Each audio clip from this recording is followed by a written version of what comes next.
रामकृष्ण हरी नर्मदे हार. बघा आजचा दिवस आहे नर्मदा परिक्रमा पायी करत असताना 58वा. बघा हे गाव आहे तालपुरा जाजपुरा. बघा हे लल्लूभाई पटेल आहे. खूप छान सेवा केली. रात्री पण पुरी भाजी सब्जी रोटी आवे आणि सुबह बी गरम गरम जिलेबी गरम गरम पोहे आणि चहा मिठाच्या खूप छान अशी सेवा आहे. बघा आता काय द्यावे त्याची वाई उतराई ठेवी तो पाहिजे थोडा ही घरगुती सेवा आहे.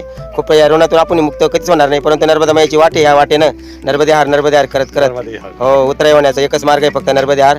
बघा आज दुपार भोजन आमचं पुढं होलीपूर आहे आणि आश्रम आहे तिथं नर्मदा नक्षत्र आणि संध्याकाळी मुक्काम आमचा ब्रिजच्या पुढे बुधनी तालुका आहे सिहोर जिल्हा आहे. बुधनी आज तालुक्यात जातोय आम्ही.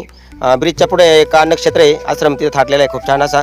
आज लगभग अंतर 25 किलोमीटर आहे आणि 3 किलोमीटर सद्दार आहे. सद्दारा तिथं सप्तऋषीनं तिथं काय केलेली साधना केलेली नर्मदा माईच्या पात्रामध्ये अशा 7 दारांचं आज 3 किलोमीटर आम्हाला दर्शन होते.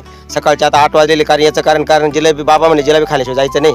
गरम गरम जिलेबी गरम गरम पोहे गरम गरम चहा अशा प्रकारे बाबांची आज्ञा आम्हाला पाळणं गरजेचं आहे. कारण ती सेवा करतात दररोज 25, 30, 40, 50 लोक त्यांच्या परिक्रमावासियांची सेवा दररोज होते. त्यांना आता आपण दंडवत करूया नर्मदे हार करूया. हर हर नर्मदे नर्मदे हार नर्मदे हार नर्मदे हार नर्मदे हार नर्मदे नर्मदे हार नर्मदे हार नर्मदे हार नर्मदे हार नर्मदे हार.